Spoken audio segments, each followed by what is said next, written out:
we're talking an awful lot about the difference between the style of writing you're accustomed to, which I would call academic prose, and the style of writing that I think you'll need to adapt to become more successful in grant writing. Academic prose versus grant writing. Again, 20% difference. What are the differences in perspective? Now, when I talk about academic prose, what am I talking about? Well, let's take a look at a typical sample. Here is a paragraph from a paper published in a respected peer-reviewed journal. The journal is the Journal of Applied Psychology. 3 authors work together, and they're reporting their findings of a study they did of supervisor-targeted aggression, people going postal in the workplace and committing physical violence on their supervisors and managers. They did this study, and in the paper they're reporting the findings. And here's a paragraph from the final paper, final section of that paper, where they're summarizing their findings. So what I'd like you to do is read that sample of academic prose, and as you're reading it, be aware of how you're reacting to it. What's happening to you as you're reading this? Okay, what's going on out there? How are you reacting to this? Anybody care to share? Yes? A long compound sentence is difficult to read. Difficult to read. Long sentences. It's a full paragraph. How many sentences are in that full paragraph? Long, rambling sentences, clause after clause after clause. How do you react to that style? You said difficult to read. How did you feel about trying to read it? I think it started to glaze over. You start to glaze over, okay? Anybody find themselves having to go back and start all over again?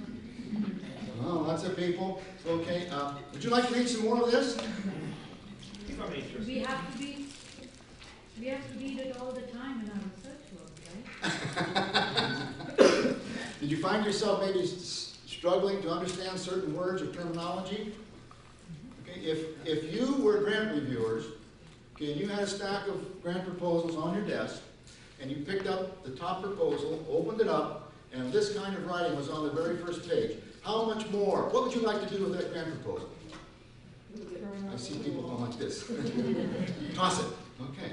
So, what do you think real grant reviewers would do if they were to read writing of this style? You said you would want to toss it. What would real grant reviewers do? Well, who are these people anyway? Where do they come from? Who are their friends? Where do they go at night? Look to your left. Look to your... We have several in the room right here. They're people just like yourselves. They're your counterparts at other institutions. These are the people who decide whether or not you're going to be funded, not the staff of the funding agencies. These are the people who give a grade, a score, a recommendation to your proposal. And if you're saying that this style of writing is a turnoff for you, and you'd like to turn thumbs down or toss that proposal off the desk, that's exactly what most grant reviewers would do if they're reading this style of writing. Now, here's the irony. A style of writing that would help the academic careers of these 3 authors, and for all I know, that may be the preferred style in that journal. Okay, so continuing to write in this way will help these folks continue and improve their academic careers. But if they wrote in the same way for a grant proposal, they might find themselves in a big world of thumbs down. That same style of writing might be abject failure for them in grant writing. So let's look at some of the differences between the 2 styles. First of all, in academic writing, what's it all about? It's about you, the academic. It's researcher-centered. It's about your scholarly passion, what you think, what you've concluded, okay, what you'd like to share with your colleagues in the discipline or the outside world. When you're writing a grant proposal, it can't be just about you. Okay, it has to be centered on what the sponsor wants to pay for, what that funding agency wants to achieve, what that grant program says about its goals and objectives. You have to adopt a service attitude toward the grant program and toward the funding agency. Very different kind of perspective. Think about the time orientation. When you're writing an academic article, the time orientation is in the past. It's about work you've already done. Literature you've searched, experiments you've designed, data you've collected, conclusions you've reached. It's all in the past coming up to the present. Look at the time orientation of a grant proposal. It's out in the future. Not about work you've already done, although you have to talk about that in a preliminary fashion. But you're seeking money for work that you haven't yet done. Sometimes it's said in the sciences, a strong science proposal is actually science fiction. Science fiction. That's an interesting kind of phrase, isn't it? Science fiction? What do you mean? Well, what is science fiction? First of all, for you Trekkie fans, for Star Wars fans, but that's not science fiction. Those are space operas, space fantasy. Science fiction by writers like Arthur C. Clarke, 2001: A Space Odyssey. Michael Crichton writes a book called Jurassic Park. Pretty good science fiction movie made from that book. What are the characteristics of that style of writing? He starts with a plausible scientific reality. So he starts with a plausible scientific reality, and he creates this story. And that's what hooks you. Okay? So a good, strong science proposal starts with the state of the art in a given discipline or sub-discipline and proposes to do some work that will take it to the next level. Okay, the style of language. Okay, what English professors or rhetoricians would call expository rhetoric in academic prose, where you're explaining to the reader what you've done, what you think, what you recommend. When you're writing a grant proposal, the style of language has to be persuasive. It has to be persuasive rhetoric, meaning you're trying to sell the reviewers on your project, sell them on you as the right kind of person to do this exciting work. Sometimes it's said the best short definition of a strong grant proposal is that it's an elegant sales pitch. Think about that. An elegant sales pitch. So the element of persuasiveness, the element of selling yourself. Remember, look at the adjective, an elegant sales pitch. You're not a used car salesman at 4 o'clock in the morning on television screaming at the audience. You have to appeal to people like who? Look to your left, look to your right. People at your level of academic integrity and intellectual and educational development. Elegant sales pitch. The tone of academic writing is impersonal. It has to be objective, dispassionate, intellectual. Otherwise it can't be scholarly. Is there any sense of a person in there? Is there a sense of feeling? No, it's very dispassionate, very distant, very intellectual. When you're writing a grant proposal, you can be personal. You can convey excitement. How many people here have been told, never use the first person in your academic writing? Never use I or we. How many people have been told that? Forget it. Okay, you will see example after example of strong grant writers using first person. Our goal with this ambitious project, or my research team intends to do the following things. Okay, we will build, we will construct, we will test. First person active voice gives a stronger feeling to your proposal. Very acceptable in grant writing, even though it's prohibited in many areas of academic writing. In academic writing, usually you're working by yourself, highly individualistic. You might have somebody check your paper before you send it off to the editor, but usually it's a self-directed, working by yourself solo activity. You might have a co-author once in a while, but when you're writing a grant proposal, this is one of the most important differences of all, folks. Grant writing is a team sport. Grant writing is a team sport. Why do I say that? I say that because you need to have feedback at every step of your proposal. You need to know how people are reacting to what you're writing. Okay? Because what you think you put into your writing isn't necessarily what other people are getting out of it, and you need to find out how they're reacting to what you put down on paper. Why? Because of the process by which your proposal will be reviewed. Usually by a group of people sitting around a table, sharing their reactions to what they've seen.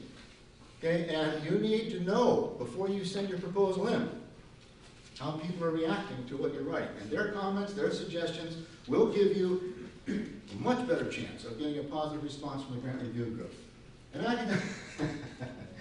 In academic life, boy, do we reward verbosity. Man, talking a lot and writing a lot is highly valued in academic life. Anybody here subscribe or read a publication called The Chronicle of Higher Education?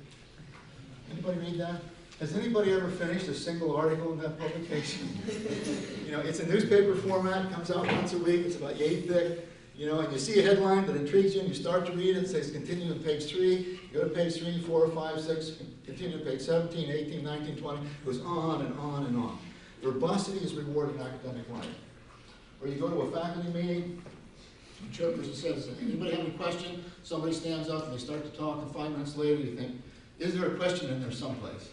Turns out to be a sermon.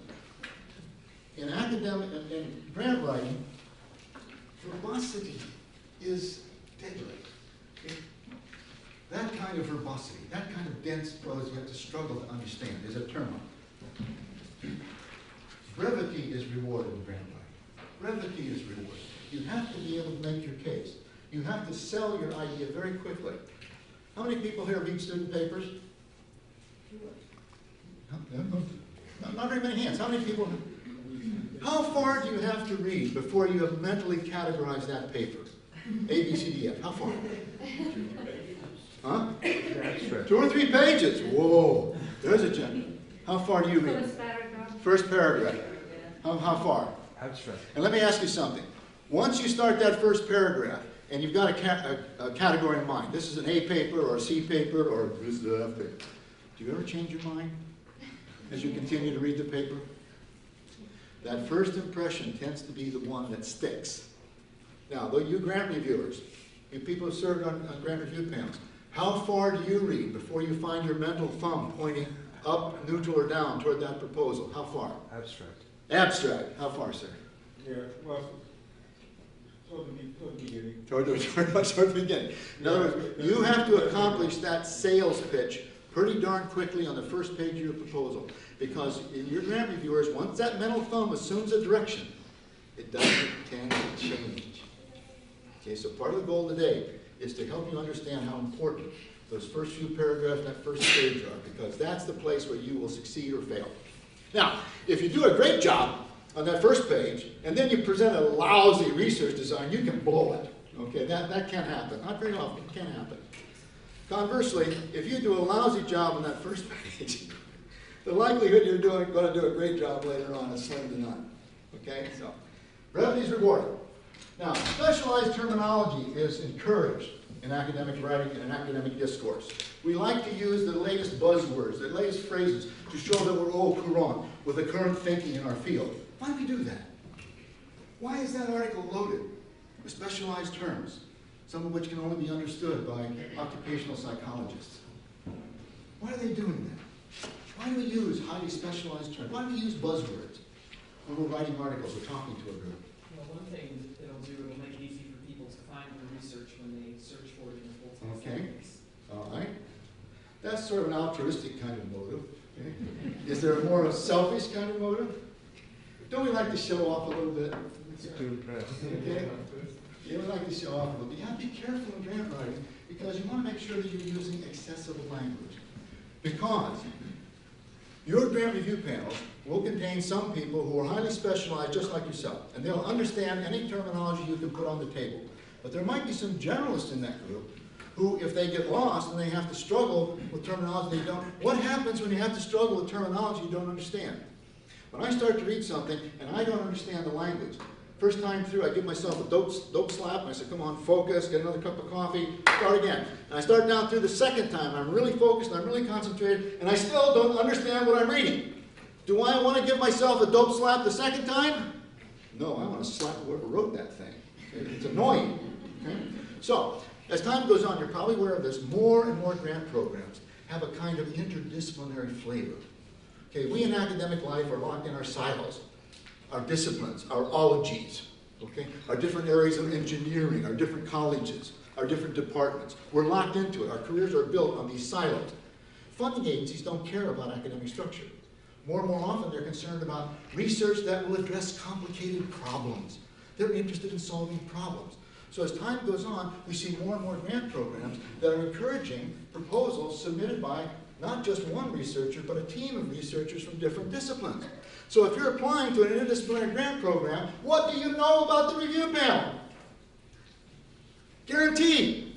There are going to be people in that review panel who are not in your discipline. And if they start to read your proposal and they don't understand some of those words on the first page, guess what? You're dead. You're dead.